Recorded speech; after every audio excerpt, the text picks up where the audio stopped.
প্রিয় শ্রোতাবৃন্দ, আজ অনুষ্ঠানে আপনাদের সবাইকে স্বাগতম জানাচ্ছি। আমরা আজ আলোচনা করব গত সপ্তাহে বাংলাদেশে আন্তর্জাতিক বাণিজ্যিক গুরুত্বপূর্ণ খবর ও ঘটনাবলী নিয়ে আলোচনা করব। বিশেষ করে আমাদের ব্যবসায়ী পতন ও বাজার ওঠানামা সামগ্রিক অর্থনৈতিক পরিস্থিতি আলোচনা করব। বাংলাদেশের ব্যবসায়িক পরিস্থিতি, মূল্যস্ফীতি, খাদ্যপণ্যের দাম। গত ফেব্রুয়ারি মাসে দেশের সার্বিক অর্থনৈতিক মূল্যস্ফীতি 0.62% কমেছে। বিশেষ করে খাদ্য মূল্যস্ফীতি 1.48% হার পেয়েছে। তবে খাদ্যভীত ও মূল্যস্ফীতি কিছুটা বেড়েছে। রমজান মাসের শুরুতে মুরগি ও সবজির দাম বৃদ্ধি পেলেও প্রথম সপ্তাহের পর তা কমতে শুরু করেছে। টিসিবির পণ্য বিক্রি, trading corporation of Bangladesh TCB গত সপ্তাহে দেশের 64 জেলায় ট্রাক সেলস মাধ্যমে পণ্য বিক্রি শুরু করেছে। এই উদ্যোগের মাধ্যমে নিত্য প্রয়োজনীয় পণ্য সাশ্রয়ী মূল্যে জনগণের কাছে পৌঁছানো যাচ্ছে। ভ্যাট প্রত্যাহার, সরকার তেল, ডাল, আটা, ময়দা বেশ কিছু পণ্যের ভ্যাট প্রত্যাহার করেছে। এই পদক্ষেপের ফলে নিত্য প্রয়োজনীয় পণ্যের দাম কমে আসবে, সাধারণ জনগণের উপকৃত হবে।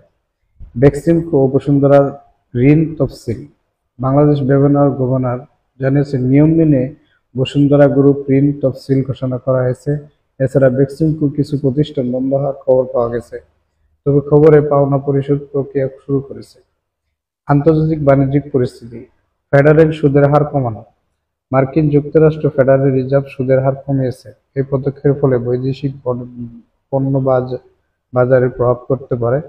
চীনের প্রণোদনা প্যাকেজ, চীন দেশ তাদের অর্থনৈতিক গতি ফেরাতে নতুন প্রণোদনা ঘোষণা করেছে। এই উদ্যোগের ফলে বৈদেশিক বাণিজ্যিক ইতিবাচক প্রভাব পড়ার সম্ভাবনা রয়েছে। নবায়নযোগ্য জ্বালানি বিনিয়োগ, বিশ্বব্যাপী নবায়নযোগ্য জ্বালানির লক্ষ্যমাত্রা অর্জন 3 গুণ বেশি বিনিয়োগ পরামর্শ দেওয়া হয়েছে। এটি পরিবেশ বান্ধব প্রযুক্তি প্রসার বাড়ানো গুরুত্বপূর্ণ ভূমিকা রাখবে।